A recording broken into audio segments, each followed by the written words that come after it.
Hello students, welcome to the 10th lecture of the chapter chemical coordination and integration. मैं हरीशु कुमार और इस lecture में हम पैराथायरॉयड ग्लैंड्स के बारे में समझेंगे। तो चलो ये लेक्चर शुरू करते हैं।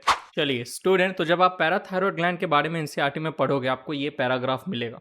ठीक है, पहली बात तो याद रखिएगा, जो पैराथायरॉयड ग्लैंड है उसका ओरिजिन कैसा होता है, एंडोडर्मल होता है। ठीक है, और ह्यूमंस के अंदर 4 पैराथायरॉयड ग्लैंड्स आपको देखने को मिलेंगे जो कि प्रेजेंट होता है on the back side of the thyroid gland. आपके थायरॉयड ग्लैंड के जस्ट पीछे की तरफ आपको 4 पैराथायरॉयड ग्लैंड देखने को मिलेगा, 1 pair in each 2 lobes of the thyroid gland. मैंने आपको थायरॉयड ग्लैंड पढ़ाया था, मैंने कहा था थायरॉयड ग्लैंड में आपको 2 लोब्स देखने को मिलेंगे और दोनों लोब्स एक दूसरे से कनेक्टेड होते हैं वाया इस्थमस। ठीक है, इस्थमस जो है वो थायरॉयड ग्लैंड के दोनों लोब्स को आपस में कनेक्ट करके रखता है। अब जब आप थायरॉयड ग्लैंड के डॉर्सल साइड पीछे की तरफ देखोगे तो आपको वहां पर 4 ओवल लाइक स्ट्रक्चर देखने को मिलेंगे, वही पैराथायरॉयड ग्लैंड्स है। ठीक है, देखो ये पहला लोब है और ये दूसरा लोब है थायरॉयड ग्लैंड का। थायरॉयड ग्लैंड के 2 लोब है पीछे की तरफ से आप देख रहे हो। ठीक है, ऑलराइट। और यहाँ पर देखिए ये पहले लोब में आपको एक पेयर दिख रहा है पैराथायरॉयड ग्लैंड का। ठीक है, और दूसरे लोब में भी आपको एक पेयर दिख रहा है पैराथायरॉयड ग्लैंड्स का। ठीक है, तो 1 pair each in 2 lobes of the thyroid gland. Thyroid glands के दोनों लोब्स में आपको एक एक पेयर पैराथायरॉयड ग्लैंड्स देखने को मिलेगा, यानी कि टोटल 4। 2 इसमें देखने को मिलेंगे पैराथायरॉयड ग्लैंड्स और 2 यहाँ पे, तो टोटल 4 पैराथायरॉयड ग्लैंड्स होते हैं। ओके, चलिए अब देखिए पैराथायरॉयड ग्लैंड से जो हार्मोन का सिक्रीशन होता है उसे हम कहते हैं पैरथ हार्मोन, या फिर हम सीधी सीधी कह देते हैं पैराथायरॉयड ग्लैंड हार्मोन। ठीक है, पीटीएच। पीटीएच का सिक्रीशन होता है पैराथायरॉयड ग्लैंड से, जिसका फुल फॉर्म है पैराथायरॉयड हार्मोन, या पैराथायरॉयड हार्मोन का एक और ही नाम है पैरेट हार्मोन, तोता वाला हार्मोन। ठीक है, parrot parrot hormone, parrot hormone. ठीक है, पैरेट हार्मोन। मैं तो ऐसे ही याद रखता हूँ तोता वाला हार्मोन, लेकिन ह्यूमंस के अंदर है। ठीक है, पैराथायरॉयड ग्लैंड तो कौन सा सिक्रीश टोटल कितने होंगे, 4 होंगे। क्या सिक्रीट करेंगे, पैरेथ हार्मोन। ठीक है, एक और नाम पीटीएच, पैराथायरॉयड हार्मोन। ठीक है, अब ये जो पैराथायरॉयड हार्मोन या पैरेथ हार्मोन है ये एक पेप्टाइड हार्मोन है जो कि किससे बना हुआ है, composed of 84 amino acid. Peptide derived hormone है पैरेथ हार्मोन, जो कि which is composed of 84 amino acid. 84 amino acid मिलाकर एक पेप्टाइड बनेगा और इसी पेप्टाइड के डेरिवेशन से, इसी पेप्टाइड का आप कह सकते हो पेप्टाइड का डेरिवेटिव है ये पैराथायरॉयड हार्मोन। ठीक है, एक पेप्टाइड है जिसमें 84 अमाइनो एसिड है और इसी पेप्टाइड का डिराइव्ड है पैरेथ हार्मोन या पैराथायरॉयड हार्मोन। चलिए अब ये जो पीटीएच है ये क्या करता है, increases calcium level in blood, so it is called hyper calcemic hormone. यानी कि मैं कह सकता हूँ PTH regulates calcium level in blood, कह सकता हूँ ना। क्या कर रहा है, ब्लड में आपके कैल्शियम लेवल को बढ़ा दे रहा है, राइट। ऑलराइट, तो मैं कह सकता हूँ कि PTH regulates calcium level in blood. How, it increases calcium level in blood. Increase कर दिया तो आपके ब्लड में कैल्शियम लेवल को रेगुलेट किया इंक्रीज करके, इसीलिए हम इसे हाइपर कैल्केमिक हार्मोन भी कहते हैं। हाइपर मतलब बढ़ाना, ज़्यादा। कैल्केमिक कैल्शियम के लिए हम टर्म यूज़ करते हैं। तो हाइपर कैल्केमिक हार्मोन है पैरथ हार्मोन, ये क्या करेगा, आपके ब्लड में कैल्शियम लेवल को बढ़ा देगा।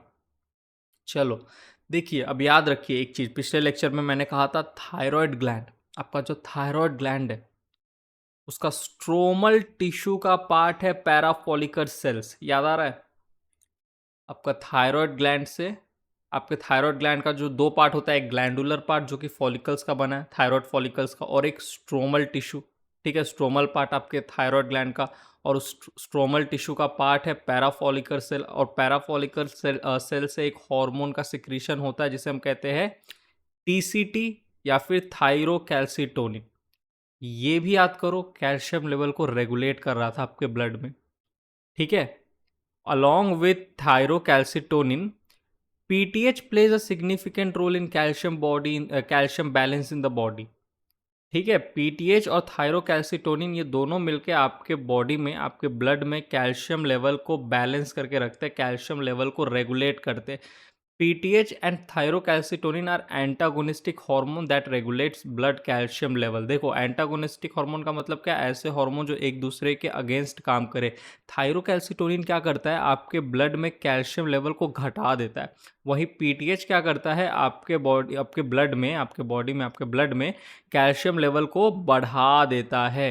तो थायरोकैल्सिटोनिन एंड पीटीएच दोनों ही आपके ब्लड में कैल्शियम लेवल को रेगुलेट कर रहे हैं, आपके बॉडी में कैल्शियम लेवल को रेगुलेट कर रहे हैं। फ़र्क क्या है कि थायरोकैल्सिटोनिन आपके ब्लड में कैल्शियम लेवल को डिक्रीज कर देता है, वहीं पीटीएच आपके ब्लड में कैल्शियम लेवल को इंक्रीज कर देता है। तो दोनों एक दूसरे के ऑपोजिट काम करते हैं। तो हम कह सकते हैं कि thyrocalcitonin and PTH they both are antagonistic hormone, right, when it comes to regulation of blood calcium level. Thyrocalcitonin and PTH are antagonistic hormone. ठीक है, चलिए आगे बढ़ते हैं, moving on to the next slide. अब स्टूडेंट सुनिए, calcium जो है वो बहुत ही इंपॉर्टेंट एक की एलिमेंट है in many physiological functions that are happening in our body. हमारे बॉडी में बहुत सारे फिजियोलॉजिकल फंक्शंस अच्छे से हो जाए, इसके लिए कैल्शियम की बहुत ज़्यादा ज़रूरत होती है। जैसे कि देखो, कैल्शियम मदद करता है बोन फॉर्मेशन में, हमारे हड्डियों के फॉर्मेशन में। ठीक है, कैल्शियम का बहुत इंपॉर्टेंट रोल होता है। ठीक, हमारा जो मसल है उसमें अच्छे से कॉन्ट्रैक्शन हो सके, मसल कॉन्ट्रैक्शन में भी कैल्शियम का बहुत बड़ा रोल है। ये मैं आपको पढ़ाऊंगा जब मैं आपको लोकोमोशन एंड मूवमेंट वाला चैप्टर पढ़ाऊंगा, तो वहाँ पे हम मसल कॉन्ट्रैक्शन को डिटेल में समझेंगे। तो वहाँ पे आपको पता चलेगा कि मसल कॉन्ट्रैक्शन के दौरान calcium is a very important element. Conduction of nerve impulse कराता है ये कैल्शियम। एक न्यूरॉन से दूसरे न्यूरॉन में अगर नर्व इम्पल्स भेजना है, नर्व इम्पल्स का कंडक्शन कराना है, तो उसमें इम्पल्स के कंडक्शन में from one neuron to other neuron, ठीक है, इम्पल्स के कंडक्शन में from one neuron to other neuron calcium is very important. ये मैं आपको पढ़ाया भी था, राइट, याद करो जब मैं नर्वस सिस्टम में आपको conduction and generation and conduction of nerve impulse पढ़ा रहा था, पोलराइजेशन, डीपोलराइजेशन, हाइपर पोलराइजेशन के समय। ठीक है, साइनैप्स के थ्रू होता है ये कंडक्शन इम्पल्स का, वन न्यूरॉन से दूसरे न्यूरॉन, साइनैप्स जंक्शन। याद आ रहा है? नहीं आ रहा, कोई नहीं, रिवाइज कर लेना, रिवाइज करते रहना चाहिए। ऑलराइट, आपको आप ऐसे प्रिपेयर करो कि पूरी ह्यूमन फिजियोलॉजी आपकी एक साथ अच्छे से प्रिपेयर्ड हो। ठीक है, कोई कहीं से भी कुछ बोल दे ह्यूमन फिजियोलॉजी से रिलेटेड, आपको पता होना चाहिए। ठीक है, तो revision is very important. Next, coagulation of blood, blood के जमाने में, ब्लड जम, जैसे कहीं पर अगर वो कट लगी तो आपका ब्लड वेसल रप्चर हो गया, तो वहाँ पे ब्लड लॉस हो जाएगा, ब्लड निकलने लगेगा ब्लड वेसल से। तो क्या होता है, वहाँ पे ब्लड का कोएगुलेशन कर दिया जाता है, ब्लड को जमा दिया जाता है, ब्लड का जमना जिसे कहते हैं हम। ठीक है, तो कोएगुलेशन ऑफ ब्लड में भी कैल्शियम बहुत इंपॉर्टेंट है। ठीक है, चलिए next, suitable permeability of cell membrane, cell membrane के परमिएबिलिटी को, ठीक है, ताकि सेल मेम्ब्रेन के थ्रू आयंस जो है उनका फ्लो हो सके, इसके लिए भी कैल्शियम एक इम्पॉर्टेंट रोल प्ले करता है, जिसका एग्जांपल मैं आपको एक बार दे रहा हूँ। ठीक है, याद करो, जब generation and conduction of nerve impulse पढ़ा रहा था, तो वहाँ पर मैंने आपको एक्सॉन की मेम्ब्रेन की बात की थी, जिसे हम कहते हैं एक्सोलीमा। और इस एक्सॉन पे बहुत सारे क्या थे, ट्रांस मेम्ब्रेन प्रोटीन थे। एक ट्रांस मेम्ब्रेन प्रोटीन था जिसके थ्रू पैसिव डिफ्यूजन होता था, जिसे हम कहते थे वीजीसी, वोल्टेज गेटेड चैनल। और इस वोल्टेज गेटेड चैनल के ओपनिंग एंड क्लोजिंग को रेगुलेट करने का काम करता था कैल्शियम आयन। ठीक है, और ये वीजीसी कहाँ प्रेजेंट होता है, एक ट्रांस मेम्ब्रेन प्रोटीन है जो कि मेम्ब्रेन पे प्रेजेंट होता है, सेल मेम्ब्रेन पे। ठीक है, चलिए आगे बढ़ते हैं, moving on to the next. अच्छा नहीं, एक और बात है वो बता दूं मैं पहले आपको। ठीक है, तो याद रखना ये सब बहुत इंपॉर्टेंट फिजियोलॉजिकल फंक्शन जो आपके बॉडी में हो रहे हैं, उसमें कैल्शियम का बहुत बड़ा रोल है। और आपके बॉडी में जो ब्लड में जो कैल्शियम का लेवल है उसको बढ़ा के रखने का काम करता है कौन, पैराथायरॉयड ग्लैंड का हार्मोन। ठीक है, तो पैराथायरॉयड ग्लैंड का हार्मोन बहुत इंपॉर्टेंट है ताकि आपके बॉडी में ये सब फंक्शन अच्छे से हो सके। अगर ये अपना सिक्रीशन कम कर देना, ये पैराथायरॉयड ग्लैंड अपना सिक्रीशन, ठीक है, अपने हार्मोन का, पैराथ हार्मोन का सिक्रीशन अगर कम हो जाए, तो पैराथ हार्मोन का सिक्रीशन अगर कम हो जाएगा तो आपके बॉडी में ब्लड में कैल्शियम लेवल जो है उसकी कमी आ जाएगी, कैल्शियम की कमी आ जाएगी। अगर कैल्शियम की कमी आ गई तो देखो कितने सारे फंक्शन पे असर पड़ेगा। तो ये है छोटू सा हार्मोन। ठीक है, जो कि आपके थायराइड ग्लैंड के पीछे की तरफ प्रेजेंट होता है, लेकिन बहुत इंपॉर्टेंट रोल है इसका बॉडी में। ठीक है, एक्सक्यूज मी। चलिए आगे देखते हैं। अब बात करते हैं parathormone, thyrocalcitonin and vitamin D3 के बारे में। ये तीनों एक साथ मिलके combinedly function to maintain proper calcium level. ठीक है, ये लोग क्या करेंगे, कैल्शियम लेवल को एकदम बैलेंस करके रखेंगे। कैल्शियम जिसे होम्योस्टैसिस कहते हैं इन आवर बॉडी, ताकि कैल्शियम का जो अमाउंट है हमारे ब्लड में वो एकदम मेंटेन रहे, कांस्टेंट रहे, बैलेंस्ड रहे एकदम। तो इसके लिए ये तीनों मिलकर बहुत इंपॉर्टेंट रोल प्ले करते हैं। ठीक है, पैराथ hormone, thyrocalcitonin and vitamin D3, ताकि ज़्यादा कम ना हो जाए ब्लड में कैल्शियम लेवल। ठीक है, एकदम मेंटेन रहे। तो इन तीनों का बहुत बड़ा रोल है। चलिए आगे बढ़ते हैं, moving on to the next slide. Now student, NCERT में जब आप ये टॉपिक पढ़ोगे तो वहाँ पे आपको कुछ कुछ बातें मिलेगी जिसको मैं अभी समझाने जा रहा हूँ। लिखा है कि पीटीएच यानी कि वही पैराथ hormone, parathyroid hormone, PTH acts on bones, bones के ऊपर अपना असर दिखाता है पैराथ हार्मोन, एंड स्टिमुलेट यानी कि प्रमोट करता है the process of bone resorption, जिसे हम बोन डिसोल्यूशन या बोन डीमिनरलाइजेशन भी कहते हैं। एक प्रोसेस है जिसका नाम है बोन रिजॉर्प्शन, या इसे बोन डिसोल्यूशन या बोन डीमिनरलाइजेशन भी कहा जाता है। इसको रेगुलेट करता है, इसको बढ़ाता है, प्रमोट करेगा, स्टिमुलेट करेगा। कौन? पीटीएच। ठीक है, पीटीएच क्या करता है, देखो यहाँ पे मैंने एक हड्डी बनाया, बोन है। ठीक है, अब मैं यहाँ पे आपको दो टर्म समझाने जा रहा हूँ, ध्यान से समझिएगा। एक होता है मिनरलाइजेशन ऑफ बोन, एक होता है डीमिनरलाइजेशन ऑफ बोन। ठीक है, मान लो ये बोन है, यहाँ पर एक ब्लड वेसल है। ठीक है, इस ब्लड वेसल के अंदर क्या प्रेजेंट है? ब्लड प्रेजेंट है। अब सुनिए क्या होगा। मिनरलाइजेशन के समय क्या होता है? Deposition of calcium in bone, आपके ब्लड से बोन में कैल्शियम जाता है, तो इसे हम कहते हैं मिनरलाइजेशन ऑफ बोन। ठीक है, आपके ब्लड से कैल्शियम जाएगा बोन में। ठीक है, इसे हम कहते हैं मिनरलाइजेशन। एक होता है डीमिनरलाइजेशन ऑफ बोन, इसमें क्या होता है? Loss of calcium from bone into the blood, आपके बोन से जो कैल्शियम है वो ब्लड में चला जाएगा। ठीक है, तो इसको कहते हैं हम डीमिनरलाइजेशन ऑफ बोन, या फिर बोन रिजॉर्प्शन, या फिर बोन डीमिनरलाइजेशन। ठीक है, तो जब भी ऐसा माना गया है, ऐसा देखने को मिलता है, ऐसा देखने को मिलता है आपके बॉडी में कि जब भी ब्लड में अगर कैल्शियम का लेवल लो हो गया तो आपके बोन से कैल्शियम ब्लड में भेजा जाता है। क्योंकि इस कैल्शियम का आपके शरीर में सिर्फ बोन फॉर्मेशन ही एक फंक्शन नहीं है, कैल्शियम के बहुत सारे फंक्शन, राइट, जो कि मैंने आपको भी बताया था। राइट, बहुत सारे फिजियोलॉजिकल फंक्शन परफॉर्म करता है। तो आपके ब्लड में अगर कम हो जाए कैल्शियम तो दिक्कत है। तो आपके ब्लड में जैसे ही कम होगा तो आपके हड्डियों से कैल्शियम को ले लिया जाएगा। ठीक है, जिसके कारण से बोन का क्या हो जाएगा? डीमिनरलाइजेशन। ठीक है, कैल्शियम से बोन से कैल्शियम को ले लिया गया।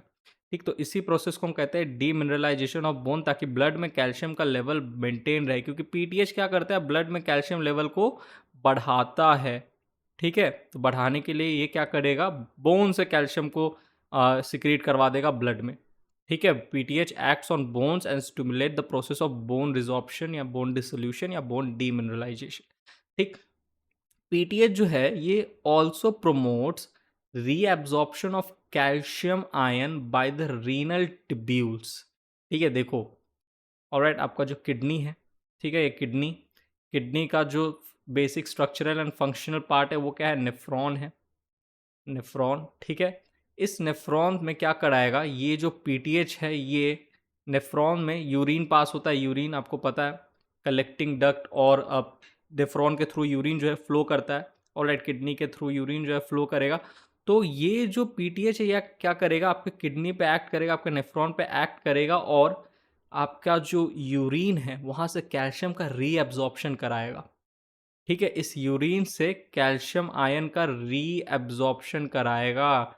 ठीक है, जिसके कारण से जो लॉस होता है कैल्शियम का यूरिन से वो कम हो जाएगा, यानी कि prevents the loss of calcium ion from urine. कौन? पीटीएच।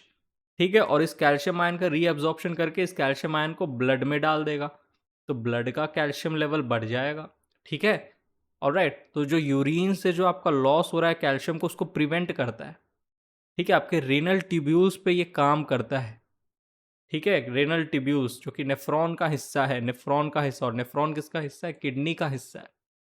ठीक, तो PTH also stimulates the reabsorption of calcium ion bye renal tubules and increases, and एक और चीज है, पीटीएच क्या करेगा? Increases calcium ion absorption from digestive food. ठीक है, अब आपका जो एलिमेंट्री कनाल है, एलिमेंट्री कनाल, ठीक है, तीन कॉन्सेप्ट मैं समझाया हूँ, एक तो ये, दूसरा ये, तीसरा ये। ठीक है, सुनो, आप जैसे आपने कुछ डेयरी प्रोडक्ट खाए, ठीक है, आपका जो डाइट है, आपने डेयरी प्रोडक्ट कुछ डाइट लिया, आपको पता है डेयरी प्रोडक्ट में, दूध में, दही में, इन सब चीज़ में कैल्शियम बहुत ज़्यादा होता है। तो जब आप खाओगे, ठीक है, आपने खाया, आपके शरीर के अंदर अब वो जो फूड है उसका डाइजेशन होगा। डाइजेशन, आपका जो एलिमेंट्री कनाल है वहाँ पे जो डाइजेस्टिव फूड है उसमें कैल्शियम ज़्यादा होगा, क्योंकि आपने जो डाइट ली थी वो रिच थी कैल्शियम में। तो ये क्या करता है, पीटीएच आपके एलिमेंट्री कनाल से, आपका जो इंटेस्टाइन है वहाँ से, जो आपका जो डाइजेस्टेड फूड है, जिस फूड का डाइजेशन हो रहा है, वहाँ से कैल्शियम को क्या करेगा? एब्जॉर्ब करके ब्लड में डाल देगा। ठीक है, तो आपके एलिमेंट्री कनाल से, आपके इंटेस्टाइन से डाइजेस्टेड फूड जो प्रेजेंट है वहाँ पे इंटेस्टाइन में, आपके एलिमेंट्री कनाल में, वहाँ से क्या करेगा? कैल्शियम को लेकर ब्लड में डाल देगा। तो ब्लड में क्या कर रहा है? Basically at the end of the day देखा जाए तो ब्लड में कैल्शियम लेवल को बढ़ा रहा है ये पैराथायरॉयड हार्मोन। अब कितने तरीकों से बढ़ा रहा है मैंने आपको दिखाया, 3 तरीके से। ठीक है, चलिए आगे बढ़ते हैं, moving on to the next slide. Now student, हम दो डिसऑर्डर्स की बात करेंगे जो कि पैराथायरॉयड ग्लैंड से रिलेटेड है। ठीक है, एक है टेटनी डिजीज और एक है ओस्टियोपोरोसिस डिजीज। दोनों देखो किस तरीके से होता है। टेटनी डिजीज होता है due to hypo secretion of PTH. Hypo मतलब लो सिक्रीशन। आपका जो पैराथायरॉयड ग्लैंड है ना, ये लो पीटीएच सिक्रीशन कर रहा है, यानी कि जितना पीटीएच हार्मोन का सिक्रीशन होना चाहिए, जितना पैरेथ हार्मोन का सिक्रीशन होना चाहिए, उतना नहीं हो रहा है। तो आपके ब्लड में पीटीएच की कमी है। और पीटीएच क्या करता है? आपके ब्लड में कैल्शियम को बढ़ाता है। अब पीटीएच ही कम है तो आपके ब्लड में कैल्शियम की कमी होगी। ठीक है, तो ब्लड कैल्शियम लेवल डिक्रीज होगा अगर हाइपोसिक्रीशन हो रहा है पीटीएच का। इस कंडीशन को हम कहते हैं, दिस कंडीशन इज कॉल्ड हाइपोकैल्केमिया। ठीक है, इस कंडीशन को हम क्या कहते हैं? हाइपोकैल्केमिया। हाइपो मतलब लो, ठीक है, कैल्केमिया मतलब calcium, low calcium in blood. ठीक है, जैसे आपके शरीर में अगर कोई हार्मोन ग्लूकोज के लेवल को घटा दे, ब्लड ग्लूकोज लेवल को घटा दे, तो हम उसे कहते थे क्या? हाइपोग्लाइसेमिक। हाइपोग्लाइसेमिक। अब कोई हार्मोन के वजह से, ठीक है, कोई हार्मोन के कम सिक्रीशन के वजह से, ठीक है, आपके बॉडी में क्या हो गया? कैल्शियम की कमी होगी, ब्लड कैल्शियम लेवल घट गया, तो हम उसे कहेंगे हाइपोकैल्केमिया। ठीक है, कंडीशन क्या है? हाइपोकैल्केमिया। ऑलराइट। और जो हार्मोन आपके बॉडी में कैल्शियम लेवल को घटा दे रहा है, जैसे थायरोकैल्सिटोनिन, तो उसे हम कहेंगे हाइपोकैल्केमिक हार्मोन। ठीक है, हाइपोकैल्केमिक हार्मोन थायरोकैल्सिटोनिन क्या करता है? आपके ब्लड में कैल्शियम लेवल को घटा देता है। तो टर्मिनोलॉजी समझ में आ रहा है ना? हाइपोकैल्केमिया कंडीशन क्या है? ब्लड में कैल्शियम लेवल का घट जाना। ठीक है, blood calcium level decreases, this condition is called hypocalcemia. और बिकॉज ऑफ दिस हाइपोकैल्केमिया जो डिजीज होती है वो है टेटनी डिजीज। इसके सिम्टम्स जैसे मैं अगर आपको बोलूँ तो जो मसल कॉन्ट्रैक्शन है उस पर सबसे ज़्यादा असर पड़ता है, क्योंकि आपको पता है कैल्शियम का एक बहुत इंपॉर्टेंट रोल है मसल कॉन्ट्रैक्शन में। लेकिन अगर हाइपोकैल्केमिया कंडीशन आ गई because of the low secretion of PTH, ठीक है, तो जो मसल कॉन्ट्रैक्शन है वो इरेगुलर हो जाएगा, इरेगुलर मसल कॉन्ट्रैक्शन। ठीक है, आपके फेस की जो मसल है, आपकी जो लेग्स की मसल है, बोन की मसल्स है, उनमें इरेगुलर कॉन्ट्रैक्शन होगा, जिसकी वजह से क्रैम्प्स आएंगी, ऐंठन जिसे कहते हैं, ऐंठन। ठीक है, ऑलराइट, जो कि कभी कभी तो बहुत माइल्ड क्रैम्प्स होती है, लेकिन कभी कभी बहुत ही ज़्यादा क्या कहते हैं, सीरियस क्रैम्प्स होती है, बहुत ज़्यादा पेनफुल होता है। ठीक, तो याद रखिएगा। ऑलराइट, चलिए, क्रैम्प्स मतलब समझ में आया ना? मसल्स का कॉन्ट्रैक्शन इरेगुलर हो गया, ऐंठन आना जिसे हम कहते हैं। ऑलराइट, चलो, ऑस्टियोपोरोसिस डिजीज क्या है?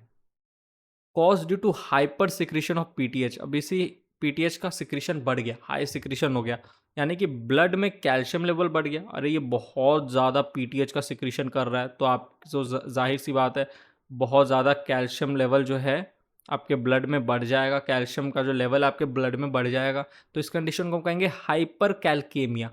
हाइपर कैल्केमिया जिसके वजह से ऑस्टियोपोरोसिस डिजीज होता है। अब सुनो, होता क्या एक्चुअली में, ज़्यादा सिक्रीशन हो रहा है पीटीएच का, तो पीटीएच क्या करेगा, आपके कैल्शियम लेवल को, ब्लड कैल्शियम लेवल को बढ़ाएगा, क्योंकि ब्लड में ज़्यादा पीटीएच है। अब ये पीटीएच कैसे एक्ट करेगा, ये पीटीएच जाके करेगा बोन्स के ऊपर एक्ट, बोन्स के ऊपर एक्ट करेगा, ठीक है। और बोन्स से क्या करेगा, कैल्शियम को लेकर ब्लड में डालेगा, ठीक है। ये आपका ब्लड है, ठीक है। तो क्या कर रहा है, डीमिनरलाइजेशन कर रहा है।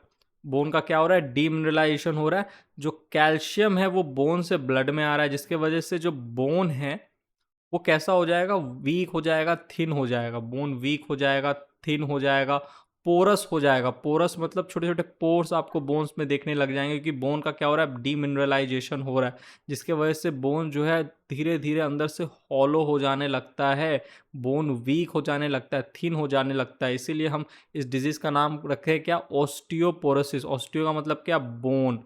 पोरोसिस का मतलब क्या, पोरोसिस का मतलब पोर का फॉर्मेशन होना। तो बोन में से पोर का फॉर्मेशन हो जा रहा है, क्योंकि बोन से सारा कैल्शियम लेकर क्या हो, कहाँ डाल दिया जा रहा है, ब्लड के अंदर, ठीक है। और ये कौन करवा रहा है, हाइपर सिक्रीशन ऑफ पीटीएच, ठीक है, hyper secretion of PTH. Alright, this is called osteoporosis disease, जो कि आपको, ये एज रिलेटेड डिजीज है। ज़्यादातर जो बुजुर्ग महिलाएं होती है, बुजुर्ग जो आदमी होते हैं, मेल होते हैं, बुजुर्ग मेल, बुजुर्ग फीमेल्स में आपको ये डिजीज़ देखने को मिलेगी। ज़्यादातर एज रिलेटेड है, उम्र के साथ जैसे जैसे उम्र बढ़ती है तो ज़्यादा खतरा हो जाता है इस डिजीज़ के होने का, ठीक है। और मोस्टली ये फीमेल्स में देखने को मिलेंगी। After certain age, after like 48-50 की जो फीमेल्स है, उनके अंदर ओस्टियोपोरोसिस की डिजीज़ आपको बहुत कॉमन देखने को मिलेगी, ठीक है। हड्डी का जो मांस होता है, बोन का जो मांस होता है वो घट जाता है, बोन अंदर से पोरस होने लग जाती है, क्योंकि बोन से सारा कैल्शियम लेके कहाँ जा डाला जा रहा है, डाला जा रहा है ब्लड के अंदर, ठीक है। चलिए, तो ये हमने डिसऑर्डर्स की बात की पैराथायरॉयड ग्लैंड से रिलेटेड।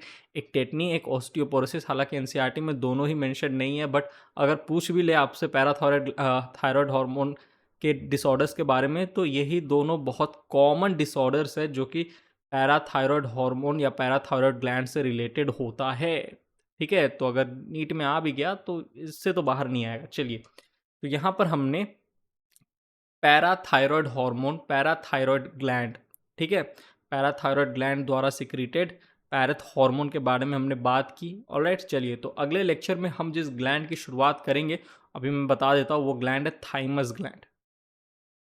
थाइमस ग्लैंड की शुरुआत करेंगे, ठीक है। तो यहीं पे ये लेक्चर होता है समाप्त। मिलता हूँ मैं आपसे केमिकल कोऑर्डिनेशन एंड इंटीग्रेशन के अगले लेक्चर में। तब तक के लिए bye, thank you, take care.